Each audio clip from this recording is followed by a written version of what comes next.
প্রথমে পরিচয়, তারপর মনের লেনাদেনা, আর সেখান থেকে গড়ে ওঠে এক নিষিদ্ধ পরকীয়া সম্পর্ক।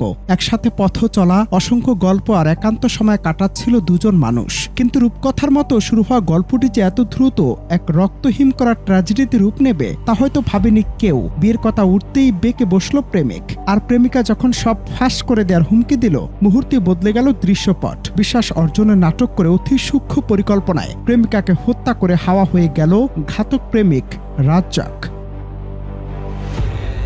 গত 12 জুলাই নারায়ণগঞ্জের সিদ্ধিরগঞ্জের মিচমিজি বাতেনপাড়ার একটি বাসা থেকে উদ্ধার করা হয় গার্মেন্টস কর্মী সাদিয়া আক্তারের মরদেহ। খবর পেয়ে ঘটনার মাত্র 4 ঘন্টার মধ্যে সাদিয়ার সাবেক স্বামী ইব্রাহিমকে গ্রেফতার করে পুলিশ। আপাত দৃষ্টিতে সাবেক স্বামী অভিযুক্ত মনে হলেও পিবিআই এর গভীরে যাওয়ার পর বেরিয়ে আসে আসল সত্য। স্বামী ইব্রাহিমের সাথে বনিবনা না হওয়ায় তাকে তালাক দিয়ে পরকীয়া প্রেমিক রাজ্জাক ওরফে আরিয়ানকে স্বামী পরিচয় দিয়ে নতুন বাসা ভাড়া নিয়েছিলেন সাদিয়া।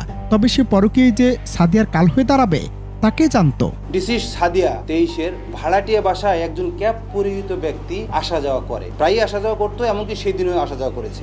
এই ক্যাব পরিহিত ব্যক্তিকে শনাক্ত করার জন্য আমরা ডিসিস্ট সাদিয়ার 6 বছরের শিশুকন্যা তানিয়াকে নিয়ে এসে জিজ্ঞাসাবাদ করি। তানিয়াকে সিসি ফুটেজ দেখানোর পর বলে যে এই ব্যক্তি আরিয়ান চাচ্চু বলে জানায়। তৎক্ষণিক আমার তদন্তকারী কর্মকর্তা সাদিয়ার ব্যবহৃত একটি টিকটক আইডি থেকে ছবি ওই বাচ্চাটিকে দেখালে বলে এটাই তো আমার সেই আরিয়ান চাচ্চু, যে আমাদের বাসায় প্রায়ই আসা যাওয়া করে, এমনকি রাতেও থাকে। ঘটনাটি আমার তদন্তকারী কর্মকর্তা গভীরভাবে নিয়ে পর্যালোচনা করে ওই টিকটক আইডির ছবি, প্রাপ্ত এনআইডি এবং ওই যে ফুটেজ থেকে প্রাপ্ত ক্যাব পরিহিত ব্যক্তিটিকে এক জায়গায় করে মিলিয়ে দেখা যায় এটাই সেই মোহাম্মদ রাজ্জাক ওরফে আরিয়ান 25। প্রযুক্তির সর্বোচ্চ ব্যবহারের মাধ্যমে গত 21 জুলাই ঢাকার কেরানীগঞ্জের জিনজিরা থেকে ঘাতক প্রেমিক রাজ্জাককে গ্রেফতার করে পিবিআই নারায়ণগঞ্জ শাখা। পিবিআই কর্মকর্তা পরিদর্শক মিন্টু কুমার জানান, বিয়ের জন্য চাপ দেয়ায় তাদের মধ্যে তীব্র ঝগড়া হয়। এক পর্যায়ে সাদিয়াকে শ্বাসরোধ করে হত্যা করে পালিয়ে যায় রাজ্জাক এবং নিহতের স্বর্ণ অলংকার বিক্রি করে দেয়। পরে সে উদ্ধার করা অলংকার আর রাজ্জাকের নিজের মুখে আদালতের 164 ধারায় দেয়া স্বীকারোক্তিতে উন্মোচিত হয় পুরো হত্যাকাণ্ডের লোমহর্ষক মূল রহস্য।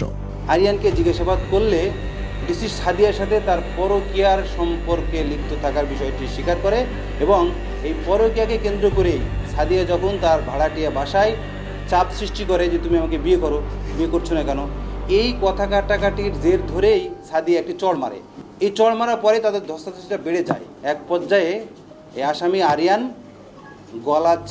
সাদিয়াকে গলা চেপে শ্বাসরোধ করে তার মৃত্যু ঘটায় এবং সাদিয়ার ব্যবহৃত মোবাইল ফোন এবং কিছু আসবাবপত্র নিয়ে আত্মগোপনে চলে যায়।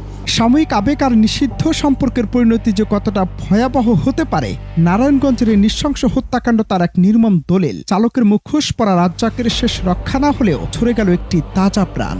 আরিয়ানকে জিজ্ঞাসাবাদ করলে প্রেমিকা ডিসিস্ট সাদিয়া 23কে হত্যাকাণ্ডের কথা স্বীকার করে গত 22/7/25 তারিখে ফৌজদারি কার্যবিধি 164 ধারা মোতাবেক বিজ্ঞ আদালতে তার দোষ স্বীকারোক্তিমূলক জবানবন্দি প্রদান করে। অনন্ত হাসান মাসুদ, বাংলা টিভি।